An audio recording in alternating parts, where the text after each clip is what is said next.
ஸ்ரீ வைஷ்ணவ சம்பிரதாயத்திற்கு இன்றைய தினம் முக்கியமான சுதினம்.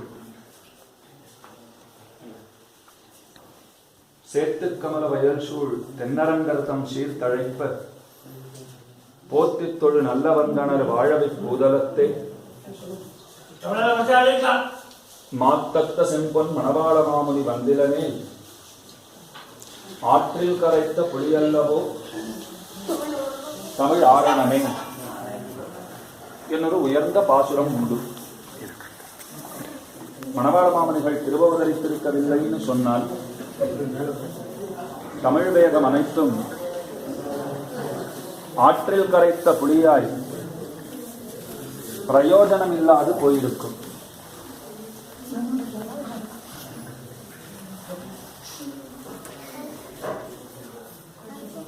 நம்முடைய சம்பிரதாயத்திலே திருவாய்மொழி காலக்ஷேபத்திற்கு தனி இடம் உண்டு. அதனைத்தான் பகவத் விஷயம் என்று போற்றுகிறோம். சாதாரணமா திருவாய்மொழிக்குன்னு பிரசித்தமான 5 வியாக்கியானங்கள் திருவவதரித்திருந்தாலும் தமிழை அருள் செய்து வடக்கு திருவேதிப்பிள்ளை பட்டோலை கொண்ட ஈடு 36,000க்கு தனிச்சிறப்பு. இந்த உற்சவத்துக்கே ஈடு உற்சவம்னு பெயர்.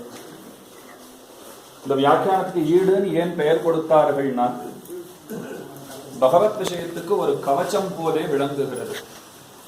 ஈடுனா கவச்சம்னு அர்த்தம். கவச்சமாய் இருந்து திருவாய்மொழியை காக்க வல்லது. இப்ப இவ்விடத்திலே கடைசி 3 பாசுரங்களினுடைய ஈட்டு வியாக்கியானங்களை பெரியோர் சேவிக்க நாம் கேட்டு மகிழ்ந்தோம்.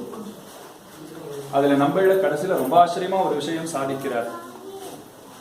இப்ப உலகத்திலே நம்முடைய தர்மத்திலே எந்தெந்த கிரந்தங்கள்லாம் பிரசித்தமா இருக்கோ அதெல்லாம் ஆரம்பத்துல ஒருத்தர் கேள்வி கேட்டிருப்பார், அதுக்கு இன்னொருத்தர் பதில் சொன்னதாத்தான் இருக்கும். இப்ப வால்மீகி கேள்வி கேட்டார், முனே வக்ஷ்யாம்யஹம் புத்வான்ட்டு நாரதர் மேல சொல்ல ஆரம்பிச்சார். பராசரரிடத்திலே மைத்ரேயர் போனார், பிரணிபத்திய அபிவாதனங்கள்லாம் பண்ணி எனக்கு தத்துவங்களை சொல்லணும்னு கேட்டார். பராசரர் சொன்னார். அதத்தான் ஸ்ரீ விஷ்ணு புராணம்னு சொல்றோம். இப்ப யார் கேட்டு நம்மாழ்வார் சொன்னார்னு கேள்வி வந்தது. நம்மாழ்வார் திருவாய்மொழி பாடியிருக்கார், யார் கேட்டு சொன்னார்னு கேள்வி வந்தது. நம்மளை தெரிவிக்கிறார், இவருக்கு பராசரராஜ் நம்மாழ்வாரை கொண்டோன்னு சொன்னார். அவருக்கு மைத்ரேயர் யாரு? இப்ப பராசரர மைத்ரேயர் கேள்வி கேட்டு ஸ்ரீ விஷ்ணு புராணம் வந்தது. இப்ப நம்மாழ்வார பராசரர் ஸ்தானத்துல வச்சுக்கோங்க, திருவாய்மொழியை பாடியிருக்காரு. இவருக்கு மைத்ரேயர் யாருன்னா இவருக்கு மைத்ரேயர் அவாவிரேன்னு சொன்னார். நம்மாழ்வாரோட ஆசை இருக்கு பாருங்க, சொல்லணுங்கிற ஆசை. மயர்வரம் அதிநலம் அருளப் பெற்றவர், எப்பெருமான் அருளாலே அவனை நன்னா தெரிஞ்சு விட்டவர். இப்ப உலகத்துல எத்தனையோ கவிகள் இருக்கார், ஏன் நம்மாழ்வாருக்கு தெரியும்? அதையும் நம்மளே சொல்றார், கவிகள் பல பேர் உண்டாயிற்று. இதற்கு அப்புறமும் முன்னும் பின்னும் நம்மாழ்வாருக்கு முன்னும் பின்னும் பல கவிகள் இருந்தாலும் நம்மாழ்வாருக்கு இருக்கிற ஞான பக்தி வைராக்கியங்கள் அது இன்னொருத்தருக்கு சொல்ல போகாது. எனவேதான் திருவாய்மொழிக்கே அத்தனை ஏற்றம்.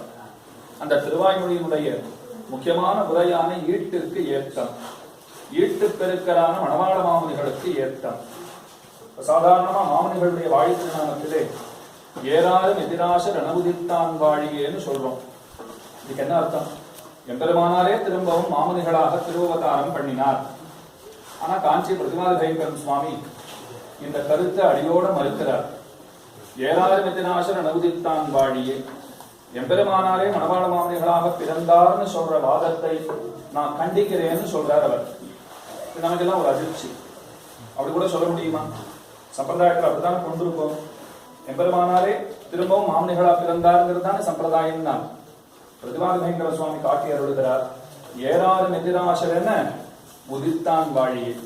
எம்பெருமானார் மணவாள மாமுனிகளா திருவவதரிக்கிற மணவாள மாமுனிகள் தான் பூர்வத்துல எம்பெருமானாரா திருவவதாரம் பண்ணினார்கள். இப்ப இவர் தான் முக்கியங்கிற அர்த்தம் நமக்கு கிடைக்கிறது. இன்னொரு அதிசயமான விஷயம் தெரிவிக்கிறேன். இப்ப ராமானுஷரே மாமுனிகள்னு நாம எப்படி நிர்ணயம் பண்ணலாம்னா, இப்ப மன்மத வருஷம் நடந்துட்டு இருக்கு. இந்த மன்மத வருஷத்துல மணவாள மாமுனிகள் உற்சவம் வரப்போறது. ஐப்பசி மாதத்திலே எந்த தேதியிலே மாமுனிகள் உற்சவம் தொடங்க பெறுகிறதோ, இப்ப இதுக்கடுத்த தமிழாண்டு ஏப்ரல் மாசத்துல ராமானுஜ ஜெயந்தி வருது பாருங்க, சித்திர மாசத்துல அதே தேதியில தான் ராமானுஜர் உற்சவமும் ஆரம்பமாகும். இது ரெண்டு பேருக்கு இருக்கிற ரொம்ப பெரிய ஒத்துமை. ஐப்பசி மாசத்துல எந்த தமிழ் தேதியிலே மாமுனிகள் உற்சவம் தொடங்க பெறுகிறதோ அதே தேதி சித்திர மாசம் ராமானுஜருடைய உற்சவம் தொடங்க பெறும். அதே இந்த வருஷத்துல மட்டுமில்லை, நீங்க 60 வருஷத்து பஞ்சாங்கங்களை வைத்துக் கொண்டு பார்த்தாலும் அது உற்சவம் அப்படித்தான் அமைந்து கொண்டு வருகிறது. இது ரெண்டு பேரும் ஒன்னேன்னு காட்டுறதுக்கு நமக்கு ரொம்ப சிறந்த ஒரு உதாரணமா விளங்குகிறது. துக்தோதன்வத் தவளமதுரம் சுத்த சத்வைக ரூபம் ரூபம் யஸ்ய ஸ்புடயதிதராம் எம் பணீந்திராவதாரம்னு பிரதிவாதி பயங்கர மன்னன் கொண்டாடுறார் வரவரம்பி சதகத்திலே.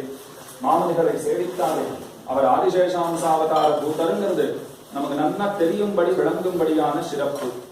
இந்த நன்னாளிலே தான் திருவரங்கநாதன் ரொம்ப ஆச்சரியமா ஸ்ரீசைலேஷம் மந்திரத்தை வெளியிட்டான். காஞ்சி பிரதிவாதி பயங்கரம் சுவாமி